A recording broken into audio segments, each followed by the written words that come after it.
as you can see here with these dogs. So science does support population fragmentation, but not evolution. In fact, mutations have never been observed to produce a net increase in functional information. So we must ask the question, why are our classrooms so biased towards evolution? When evolution is taught, its scope should be limited to what is known, eliminating unwarranted speculation. Evolution has been a knowledge stopper for decades. For example, how much time and resources were spent studying the vestigial organs, only to discover that all 180, which were considered useless remnants of evolution, are actually useful and even vital. For years, the concept of the selfish gene was popularized by the well-known evolutionist Richard Dawkins, continually touting that 98% of the human genome was junk DNA, whose only purpose was to serve as raw material for producing useful mutations for Darwinian evolution. In 2012, the published ENCODE research represents a milestone for education and the academic world. After 9 years of coordinated research by many teams of scholars, the ENCODE Consortium published their major findings in 30 open access papers. The consortium has remarkably found that 80% of the genome contains elements linked to biochemical functions, destroying the widely held belief that the human genome is mostly junk DNA. And it seems likely that soon we'll have a better understanding of the entire genome. It has been said that up to 98% of the chimp and human DNA is similar. But ENCODE has shown us that the rest of the DNA, the 98% of the DNA that doesn't code for proteins, is very dissimilar. In fact, the similarities then, if you include that, is less than 60%.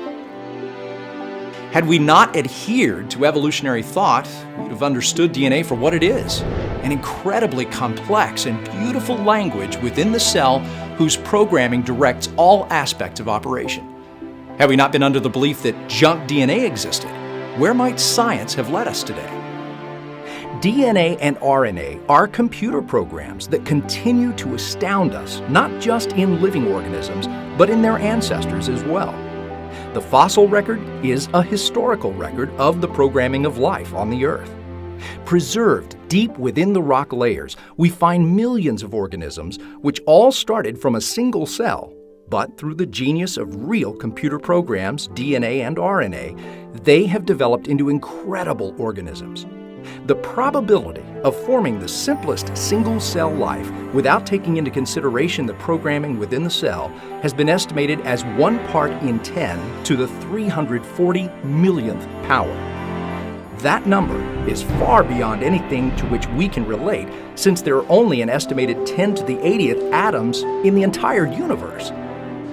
The probability of forming a multicellular organism by chance processes is truly incalculable, and the formation of millions of species, each with a multitude of differentiated cells, is truly incomprehensible. In the mid-1800s, there was a discovery made in the fossil record known as the Cambrian explosion. The Cambrian explosion was an abrupt, rapid appearance of most major phyla, displaying a major diversification of fully formed organisms in that era, an era which makes up less than 0.1% of the history of life on Earth.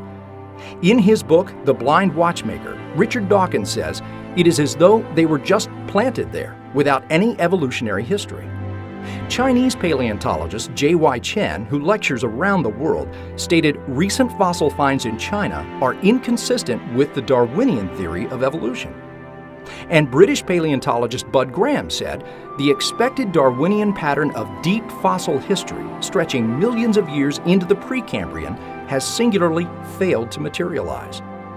Through millions of drilling and excavation sites, building projects, and scientific endeavors which have taken place all over the world, we have uncovered billions of exceptionally preserved organisms, and after careful investigation, not one of them has ever been shown to be a transitional fossil, though millions should be present.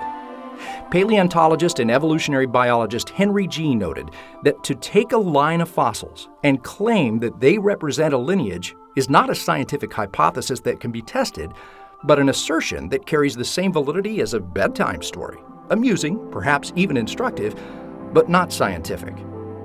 The Cambrian explosion shows us that there was a point in time when there was a sudden increase of fully formed, highly programmed organisms with no prior evidence of evolution or transitional fossils. With a century of intensive collecting behind us, we now know these exceptionally preserved biotas occur globally. So, how did such an abrupt explosion occur in the Cambrian fossil record with no prior evidence of evolving fossils? Since the release of Darwin's book On the Origin of Species, published in 1859, our scientific techniques, technology, and discoveries have advanced by leaps and bounds, showing us that Darwin was wrong on his ideas of the origin of species. Natural selection cannot explain the existence of millions of living organisms, each of which contain millions of